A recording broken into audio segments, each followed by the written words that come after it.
le commandant Léon, je suis dans les commandos marines depuis 9 ans. Les missions sont assez variées. On peut être commandé par la marine et par le commandement des opérations spéciales. Ça nous permet de faire des actions, pas que dans la logique de milieu maritime, mais beaucoup. On est interopérable pour travailler sur tous les théâtres actuels où le COS est employé. Le pilote va devoir lisser du personnel sans voir ce qu'il y a sous lui. Donc il va se baser sur l'embarcation pilote qui va lui permettre d'adapter sa route et sa vitesse. Donc c'est une communication à 3 qui doit se faire normalement sans contact radio.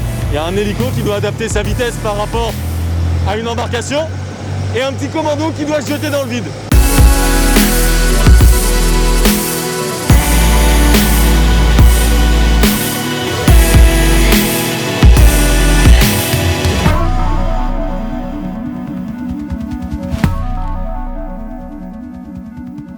Quand il y a de l'état de mer, quand c'est de nuit, ça rajoute à chaque fois cette petite brique en plus de difficulté. Renforcer une embarcation rapide commando depuis un bateau ou depuis la terre, ça peut être fait dans des cas d'urgence sur lesquels on veut par exemple envoyer un groupe commando qui va monter sur un bateau pour s'en emparer.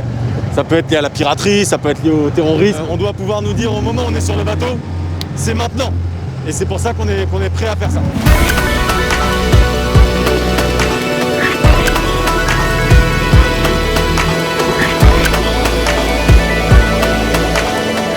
Le dropping palmer, c'est un peu le deuxième volant de ce qu'on peut faire. C'est-à-dire que le premier, qui est celui-là, c'est je renforce une embarcation rapide qui est censée être l'action coup de force. Le deuxième volet, c'est un hélicoptère passe à une certaine distance de l'ennemi ou de côte ou de bateau sur lequel on veut renseigner et largue des palmers.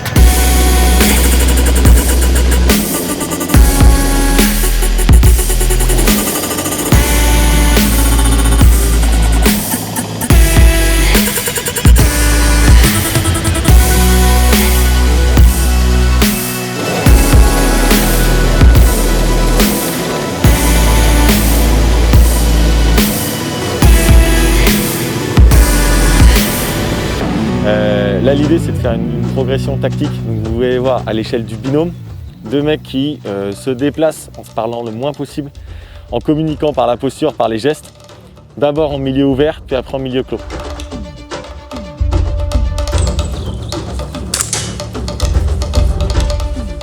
Le risque chez les commandos marines, il faut l'assumer tôt, il faut l'assumer vite. On a les anciens qui nous aident là-dessus, ceux qui l'ont déjà vécu, ceux qui ont déjà vécu une des différentes morts qu'on peut voir au combat, la mort de l'ennemi, la mort d'un camarade, la population qui est touchée par la guerre quand on est dans un pays qui est en guerre civile. Au sein des forces spéciales, on accepte un risque plus élevé qu'au sein d'autres forces. On va plus loin dans le combat. L'exemple de la libération d'otages en est un. On va aller chercher et mettre en danger volontairement la vie de nos opérateurs pour sauver la vie des otages.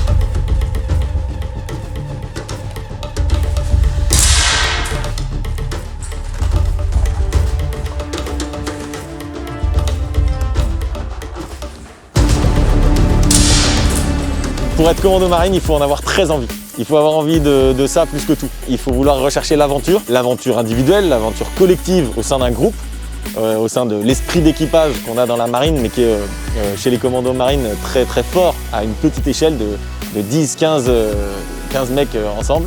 Et l'aventure ultime, c'est le combat qu'on peut vivre, qui n'est pas forcément une action de feu, mais qui est le combat au sein d'un groupe. Et ça, c'est extraordinaire.